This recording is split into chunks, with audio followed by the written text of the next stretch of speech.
One of the most important secret ingredients that you and I need to be able to ask Allah successfully whatever we want. And we all have things we want. And those are secrets between us and Allah. But if you're really going to be able to ask in a way that you're truly hopeful that Allah Azza wa Jal will respond to what you're asking for, there are some things that have to be in place. And one of the most important things that the Quran keeps highlighting that has to be in place is that you and I have to ask Allah to forgive us first. You have to ask Him to forgive us first. Before you ask Him anything else that you want or I want, we need to be able to genuinely ask Allah to forgive us. And I'm saying today, people ask, which dua can I make for forgiveness? Or what are the best words I can say for this dua? Or, people have duas for separate occasions. So when a woman is expecting, she'll email me or she'll come up to me and say, look, I'm going to have a baby. Which dua can I make right now? Or somebody will say, I'm going for a job interview. Which dua can I make right now? Right? There's always this, give me the special dua for the special occasion. Let me tell you, those words are important because they're sacred and they're revealed. But the dua for all occasions is actually seeking Allah's forgiveness. The dua to open up all of your problems, get rid of all of your problems. The one dua that takes care of everything is genuinely seeking Allah's forgiveness. Nuh alayhi salam invites his people, for over 9 centuries. He's doing constant da'wah to them. And at the end of that career, he looks back and he summarizes the message that he was trying to give them. Of course, he didn't have one speech with them. He didn't talk to them once or twice. Laylan wa nahara, da'awtu qawmi laylan wa nahara. Night and day. He didn't even take nights off. He's constantly inviting them.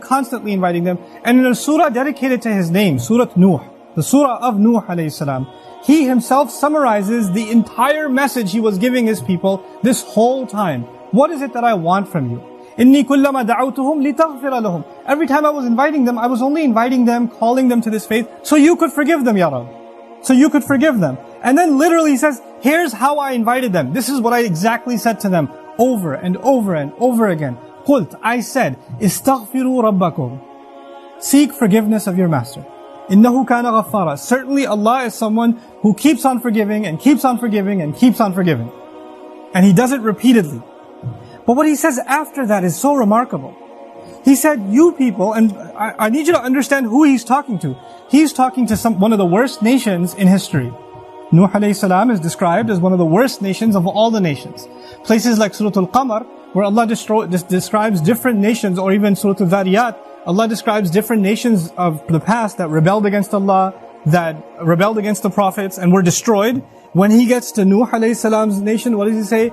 وَقَوْمَ نُوحٍ مِّن قَبْلِ إِنَّهُمْ كَانُوا هُمْ أَظْلَمَ وَأَطْغَى. The nation of Nuh from much before, they certainly were more wrongdoing and more rebellious than everyone else. Like He has the worst condemnation of the people of Nuh. It makes sense. They had a messenger not for one generation like every other prophet. They had a prophet 3 generations, 4 generations every century. Every 2 decades there's a new generation of kids that have grown up. And he's seen that century after century after century after century. He's seen 40, 50 generations of people. And they've all rejected Him. And He's making the same invitation to all of them. So the reason I brought this up is for a purpose. He's talking to very, very bad people. He's talking to the worst of the worst. What offer does He make to them? He says, "Istaghfiru rabbakum." Seek forgiveness of your master. إِنَّهُ كَانَ غَفَّارًا. He keeps on forgiving over and over and over again. You guys have been messing up over and over again. Allah keeps forgiving over and over again. But His offer doesn't stop there. He says, يُرْسِلِ السَّمَاءَ عَلَيْكُمْ مِدْرَارًا. Yursili. It's actually Jawab al-Amr here. What that means is, if you seek His forgiveness, then Allah will open up the sky for you and it'll start pouring on you. Now that could be a reference to rain. And ironically, it's not a reference that you will get flooded. They did get flooded, right?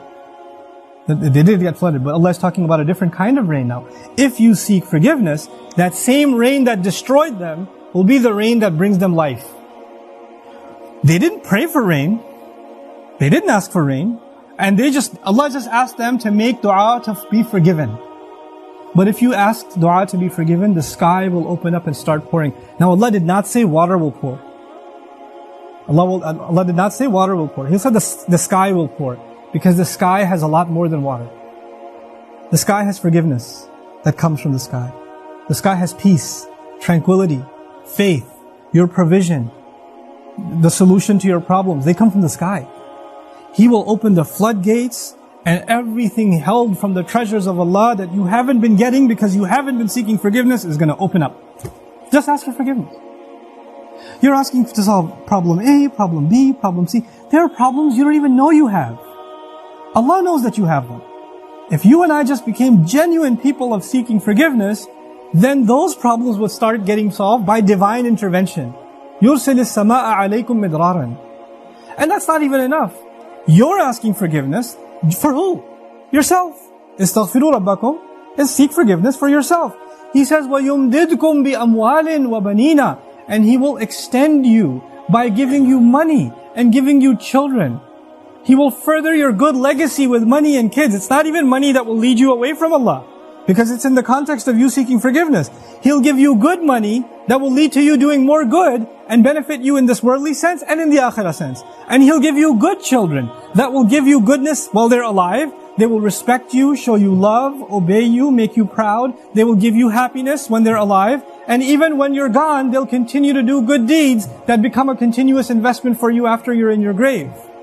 Allah will give you all of these things. By the way, this is the same two words, money and children. Later on, وَإِنَّهُمْ عَصَوْنِي وَاتَّبَعُوا مَنْ لَمْ يَزِدْهُ مَالُهُ وَوَلَدُهُ إِلَّا خَسَارًا. They disobeyed me, and they only followed the people whose money and his kids do nothing but cause them more loss. Money and kids are a means of loss. But when money and kids come from Allah, after you seek forgiveness, they become gain. See, it's the same money and kids. It's the same money and kids. The only difference is, now they have the blessing of Allah's forgiveness on top of them. It's like they were contaminated until Allah purified them with His forgiveness. Istaghfiru rabbakum. And look, seek Allah's forgiveness. What doesn't open up? The sky opens up in ways you can't imagine.